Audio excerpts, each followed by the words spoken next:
Lesson 1 introduction to GST. इस chapter में हम जीएसटी यानी कि गुड्स एंड सर्विसेज टैक्स के बारे में डिस्कस करेंगे। हम basic concept of GST and जो कॉमन टर्म्स यूज्ड होती हैं अंडर जीएसटी उनको डिस्कस करेंगे। तो सबसे पहले हम बात करते हैं बेसिक कंसेप्ट ऑफ जीएसटी की। जीएसटी एक इनडायरेक्ट टैक्स है जो कि इंट्रोड्यूस हुआ था इंडिया में जुलाई 2017 में। जीएसटी ने काफी सारे स्टेट एंड सेंट्रल टैक्स जैसे कि VAT, excise, service tax, entry tax, octroi, इन सबको सब्स्यूम किया था एंड वे आउट बनाया था for a single tax across the nation. GST का आना एक बहुत ही सिग्निफिकेंट स्टेप था इंडियन इकोनॉमी में, एज इसने डबल और कैस्केडिंग इफेक्ट जो होता है sales tax on goods and services का, उसे रिमूव किया था, जिसकी वजह से कॉस्ट ऑफ गुड्स में भी रिडक्शन आई। जीएसटी एप्लीकेबल होता है गुड्स और सर्विसेज में। जीएसटी जो आप पे करते हैं परचेज के टाइम पे, उसे आप सेट ऑफ कर सकते हैं against the output tax payable on the supply of goods and services. जो आपने जीएसटी पे किया है परचेज के टाइम पे, उसे आप एडजस्ट कर सकते हैं, सेट ऑफ कर सकते हैं अगेंस्ट जो आपने जीएसटी चार्ज किया है at the time of sale. GST का बैकबोन यही है कि इसमें प्रोविजन होता है सेट ऑफ करने का input tax against the output tax. अब हम यहाँ पे बात करते हैं कि इनपुट टैक्स क्या है एंड आउटपुट टैक्स। जब एक रजिस्टर्ड डीलर दूसरे रजिस्टर्ड डीलर से गुड्स परचेज करते हैं एंड उस पे जीएसटी पे करते हैं, तो वो उनके लिए हो गया इनपुट टैक्स। एंड वही रजिस्टर्ड डीलर जिन्होंने गुड्स परचेज करे हैं, जब फर्दर उन गुड्स को सेल करते हैं और उस पे जीएसटी चार्ज करते हैं, तो वो होता है आउटपुट टैक्स। अब आउटपुट टैक्स यानी कि जितना आपने चार्ज किया है सप्लाईज पे, माइनस इनपुट टैक्स यानी कि जितना आपने पे किया है परचेज पे, वो आपका कहलाता है नेट टैक्स पेएबल। तो नेट टैक्स पेएबल होता है output tax minus input tax. And net tax जो कैलकुलेट होता है, इसे हम बोलते हैं इनपुट टैक्स क्रेडिट मैकेनिज्म। इसी को नेट टैक्स पेएबल की कैलकुलेशन को अब हम एक टेबुलर फॉर्म में देखते हैं। यहाँ पे हमने एग्जांपल लिया है कि एक कंपनी ने 4 एलईडी टीवी परचेज किए हैं at the rate of 25,000 each. तो टैक्सेबल अमाउंट हुआ 1 लाख। गुड्स टैक्सेबल है 18% पे, तो टैक्स अमाउंट आया 18,000 रुपीज। ये हो गया इनपुट टैक्स। इसके बाद कंपनी ने 3 एलईडी टीवी सेल करे 30,000 ईच के हिसाब से, टैक्सेबल अमाउंट 90,000, टैक्स रेट 18% ही है, तो टैक्स का अमाउंट आया 16,200। ये हो गया आउटपुट टैक्स।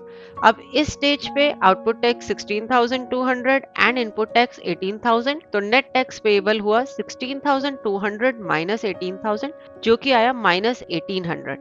एज ये वैल्यू एक नेगेटिव वैल्यू है, लेस देन जीरो है, तो इस स्टेज पे अभी हमें गवर्नमेंट को कोई टैक्स पे नहीं करना। इसके बाद कंपनी ने एक और एलईडी टीवी सेल किया at the rate of 30,000। Tax 18% ही है, तो टैक्स का अमाउंट हुआ 5,400। अब इस टाइम पे कंपनी का आउटपुट टैक्स हो गया 16,200 जो पहले था, प्लस 5,400 यानी कि 21,600। नेट टैक्स पेएबल हुआ 21,600 माइनस 18,000 यानी कि 3,600। तो output tax at any given stage minus input tax at that stage is your net tax payable. अब हम बात करते हैं common terms used under GST. इसमें सबसे पहले हम बात करेंगे जीएसटीआईएन की, यानी कि goods and services tax identification number. सभी बिजनेस एंटिटीज जो खुद को रजिस्टर कराते हैं अंडर जीएसटी रेजाइम, उनको एक यूनिक आइडेंटिफिकेशन नंबर दिया जाता है जिसे कि जीएसटीआईएन कहते हैं। जीएसटीआईएन एक 15 डिजिट यूनिक नंबर है जो कि स्टेट वाइज होता है एंड पैन बेस्ड होता है।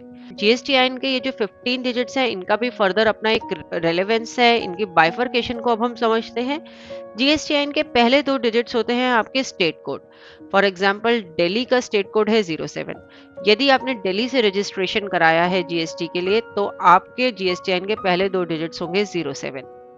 उसके बाद नेक्स्ट 10 डिजिट्स होते हैं आपके पैन कार्ड के, यानी कि आपका पैन कार्ड नंबर होता है। 13th डिजिट होता है number of registration with in state, एक ही स्टेट के अंदर आपने कितने रजिस्ट्रेशंस कराए हैं। 14th डिजिट एक डिफॉल्ट डिजिट होता है एंड 15th डिजिट एक चेक कोड होता है टू डिटेक्ट एरर्स। तो ये कंप्लीट बाइफर्केशन है 15 डिजिट जीएसटीआईएन का। इसके बाद हम बात करते हैं जीएसटी रजिस्ट्रेशन टाइप की। जीएसटी के अंडर आप डिफरेंट वेज में रजिस्टर करा सकते हैं, यानी कि डिफरेंट टाइप्स है रजिस्ट्रेशन के, जिसमें सबसे पहले हम बात करते हैं रेगुलर डीलर की। मोस्ट ऑफ द एंटिटीज, ज्यादातर जो एंटिटीज जीएसटी के अंडर रजिस्टर होती है, वो रेगुलर डीलर कैटेगरी के अंडर ही फॉल करते हैं। Regular dealer inter state as well as local sales कर सकते हैं।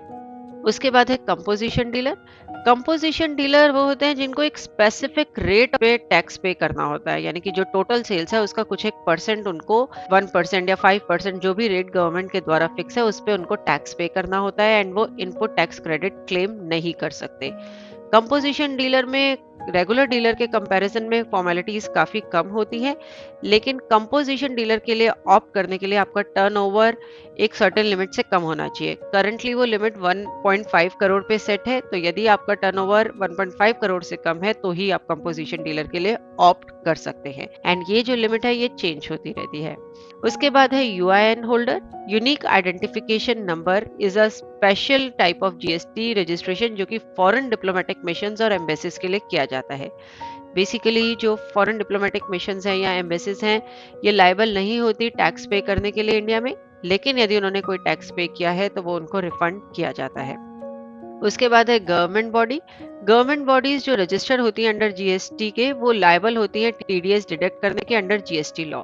वह टीडीएस डिडक्ट कर सकती है एट द रेट ऑफ 2%, और वो 2% किसका, जो भी उन्होंने पेमेंट मेड करी है सप्लायर को of taxable goods and services. And वहां पे ये कंडीशन होनी चाहिए कि total value of such supply, यानी कि उस सप्लाई की total value for individual contract for each contract वो एक्सीड करनी चाहिए 2,50,000 से।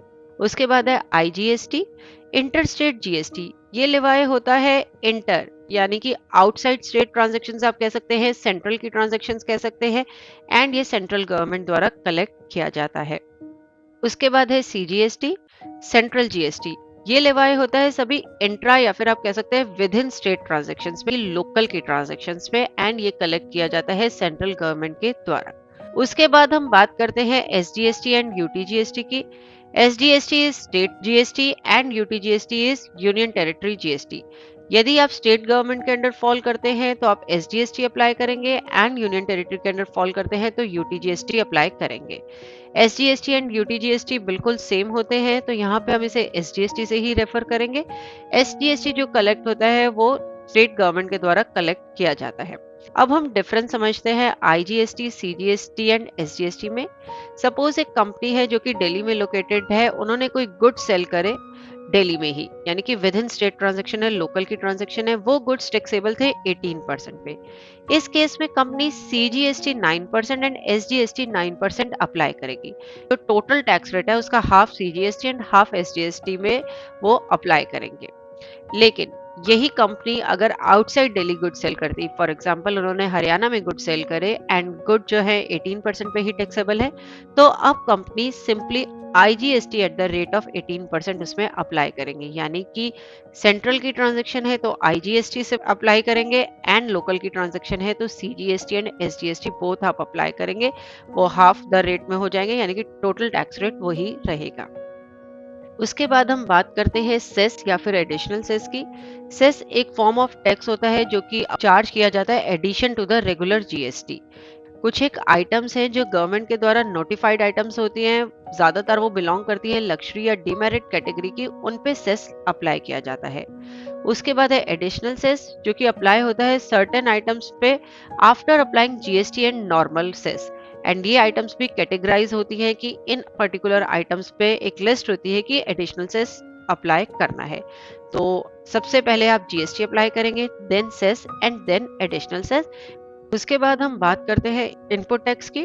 टैक्स पे किया है at the time of purchase of goods by a registered dealer to the seller of goods, जो कि वो भी रजिस्टर्ड डीलर है। यानी कि एक रजिस्टर्ड डीलर ने जब गुड्स परचेज करे दूसरे रजिस्टर्ड डीलर से और जो उस पर टैक्स पे किया वो इनपुट टैक्स है। नेक्स्ट है input tax credit. Input tax credit वो अमाउंट है इनपुट टैक्स का जो एलिजिबल है for claim from the government. पूरा का पूरा इनपुट टैक्स भी आपका क्लेमेबल हो सकता है गवर्नमेंट से, या फिर वो पार्शियली क्लेमेबल भी हो सकता है। वो अमाउंट जो आप गवर्नमेंट से क्लेम कर सकते हैं इनपुट टैक्स का, वो इनपुट टैक्स क्रेडिट या शॉर्ट पे हम उसे आईटीसी भी कहते हैं, वो कहलाता है। उसके बाद है आउटपुट टैक्स। टैक्स जो आपने कलेक्ट किया है टैक्सेबल सप्लाई ऑफ गुड्स और सर्विसेज, एंड आप एक रजिस्टर्ड पर्सन है, यानी कि एक रजिस्टर्ड पर्सन ने जो टैक्स कलेक्ट किया है on sale of goods and services, वो आउटपुट टैक्स कहलाता है। इनवर्ट सप्लाई रेफर करता है रिसिप्ट ऑफ गुड्स और सर्विसेज की। इन जनरल टर्म्स यदि हम बात करें तो जीएसटी में जितने भी परचेजेस आपने मेड करी है या सर्विसेज रिसीव करी हैं वो इनवर्ट सप्लाई कहलाती हैं। उसके बाद है outward supply. Outward supply refers to sale of goods and services. General हम बात करें तो जो भी आपने गुड्स सेल करे हैं या सर्विसेज सेल करी हैं तो वो जीएसटी के अंडर आउटवर्ड सप्लाई कहलाती है। उसके बाद है टैक्स इनवॉइस। ऐसा इनवॉइस जिसमें कि टैक्स चार्ज हुआ है, जिसमें टैक्सेबल आइटम्स है, चाहे वो बी टू बी हो बी टू सी हो, बेसिकली जिस इनवॉइस में टैक्सेबल आइटम्स है वो टैक्स इनवॉइस है। उसके बाद है bill of supply. Bill of supply issue किया जाता है एक रेगुलर डीलर द्वारा सप्लाई ऑफ गुड्स और सर्विसेज पे और ऐसी आइटम्स पे जो एग्जम्प्टेड है टैक्स से। मतलब कि आपने एक इनवॉइस इशू किया और उसके अंदर ऐसी आइटम्स थी जिन पे टैक्स चार्ज नहीं होना, तो वो बिल ऑफ सप्लाई कहलाएगा। लेकिन ये रेगुलर डीलर के केस में। कंपोजिशन डीलर के केस में हर जो बिल वो इशू कर रहे हैं, इनवॉइस इशू कर रहे हैं, वो बिल ऑफ सप्लाई ही होगा, वो टैक्स इनवॉइस इशू नहीं कर सकते। उसके बाद है B to B transaction. Business to business transaction ये कैरिड आउट होती हैं बिटवीन टू बिजनेसेस, ना कि एक बिजनेस एंड एक एंड यूजर। फॉर एग्जाम्पल, एक कंपनी ने रॉ मटेरियल परचेज किया दूसरी कंपनी से फॉर फर्दर मैन्युफैक्चरिंग, तो ये सिंपल सा एक एग्जाम्पल है बी टू बी ट्रांजेक्शन का। उसके बाद हम बात करते हैं बी टू सी ट्रांजेक्शन की। बिजनेस टू कंज्यूमर ट्रांजेक्शन ये कैरिड आउट होती हैं बिटवीन एक रजिस्टर्ड डीलर एंड दूसरा एंड यूजर या फिर कस्टमर। एक रजिस्टर्ड डीलर ने जब एंड यूजर या कस्टमर को गुड सेल करे हैं, वो बी टू सी का एग्जाम्पल है। इसके बाद है B to C L transaction, business to consumer large transaction. एक रजिस्टर्ड डीलर ने जब एंड यूजर या कस्टमर को सेल करी है तो वो बी टू सी एल कहलाएगी, उस कंडीशन में कि वो एक इंटर स्टेट सेल होनी चाहिए एंड उसका जो अमाउंट है वो 2,50,000 से एक्सीड करना चाहिए। उसके बाद है एग्जाम्प्ट निल रेटेड नॉन जीएसटी।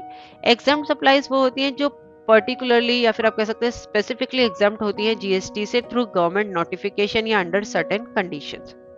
निल रेटेड सप्लाईज वो होती हैं जो हमेशा ही 0% पे टैक्सेबल होती हैं। निल रेटेड और एग्जाम्प्ट में ये डिफरेंस है कि एग्जाम्प्ट मतलब कुछ एक कंडीशंस के अंदर या फिर गवर्नमेंट नोटिफिकेशंस के द्वारा वो एग्जाम्प्टेड है। निल रेटेड मतलब हमेशा ही वो 0% पे टैक्सेबल होंगी, यानी उन पे टैक्स चार्ज नहीं होगा।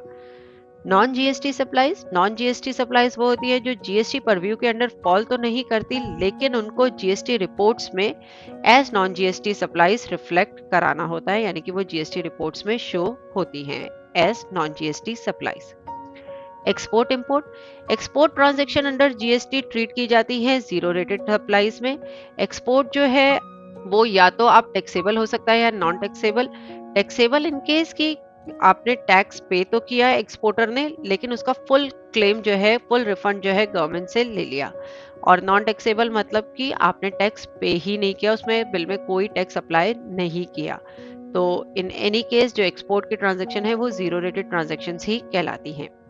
उसके बाद है इंपोर्ट। इंपोर्ट की ट्रांजैक्शन ट्रीट की जाती है इंटरस्टेट ट्रांजैक्शन की तरह, यानी कि उनमें आईजीएसटी अप्लाई होता है, लेकिन जो इंपोर्टर है उन्होंने यदि उस पे कोई टैक्स पे किया है, तो इंपोर्टर ने यदि कोई टैक्स पे भी किया है अलॉन्ग विद बेसिक ड्यूटी, तो वो उसका फुल रिफंड जो है गवर्नमेंट से क्लेम कर सकते हैं। उसके बाद है reverse charge mechanism, RCM. Reverse charge आप टर्म कर सकते हैं एक ऐसा मैकेनिज्म जिसमें लाइबिलिटी टू पे टैक्स शिफ्ट हो जाती है सप्लायर ऑफ गुड्स से रेसिपिएंट ऑफ गुड्स पे। जो परचेजर ऑफ गुड्स है उनको टैक्स पे करना होता है अंडर सर्टेन केसेस, जो कि रिवर्स चार्ज मैकेनिज्म के अंडर कवर होते हैं। आरसीएम या फिर रिवर्स चार्ज मैकेनिज्म जिसे हम कहते हैं, इस पे फुल फ्लेज एक चैप्टर है इस हमारी जीएसटी ट्रेनिंग वीडियोस की सीरीज में, जहां हम इसे डिटेल में कवर करेंगे। नेक्स्ट है ई वे बिल। ई वे बिल एक इलेक्ट्रॉनिक वे बिल है फॉर मूवमेंट ऑफ गुड्स, जो कि जनरेट किया जाता है ई वे बिल पोर्टल से। ई वे बिल एप्लीकेबल होता है movement of goods for any purpose, चाहे वो बी टू बी हो, B to C, export, stock transfer, import, job work. Central की ट्रांजैक्शन में कोई भी बी टू बी या बी टू सी ट्रांजैक्शन है जो 50,000 को एक्सीड कर रही है, उसके लिए आपको ई वे बिल जनरेट करना होता है। लेकिन लोकल की ट्रांजैक्शंस में हर स्टेट के अपने रूल्स हैं कि कितनी लिमिट जब एक्सीड होगी तो ई वे बिल जनरेट करना है, वो स्टेट टू स्टेट डिफर करती है। ई वे बिल पे भी अगेन हमारा फुल फ्लेज एक चैप्टर है जहां हम इसे डिटेल में डिस्कस करेंगे। उसके बाद है ई इनवॉइस। ई इनवॉइस एक ऐसा सिस्टम है जिसमें सभी invoices B to B, debit credit note, SEZ, export except B to C electronically upload किए जाते हैं एंड ऑथेंटिकेट किए जाते हैं डेजिग्नेटेड पोर्टल पे। जब सक्सेसफुली ये ऑथेंटिकेट हो जाते हैं तो एक unique invoice reference number IRN number generate किया जाता है and along with IRN each जो इनवॉइस है वो डिजिटली साइन होती है और उसमें क्यूआर कोड भी एडिट होता है। ई इनवॉइस में भी हमारा फुल फ्लेज एक चैप्टर है जिसे हम डिटेल में डिस्कस करेंगे। फर्दर इस सीरीज में एक चैप्टर क्रिएट किया गया है। तो इस चैप्टर में हमने basic concept of GST and common terms used under GST discuss किया। चैप्टर के एंड पे कुछ एक्सरसाइज प्रोवाइड करी गई है, आप व्यू कर सकते हैं स्क्रीन पे एक्सरसाइज एंड अटेम्प्ट कर सकते हैं। होप इस चैप्टर को देखने के बाद basic concept of GST and common terms used under GST एकदम क्लियर होंगी। देखने के लिए धन्यवाद और वीडियोस के लिए हमारे यूट्यूब चैनल पर सब्सक्राइब करें।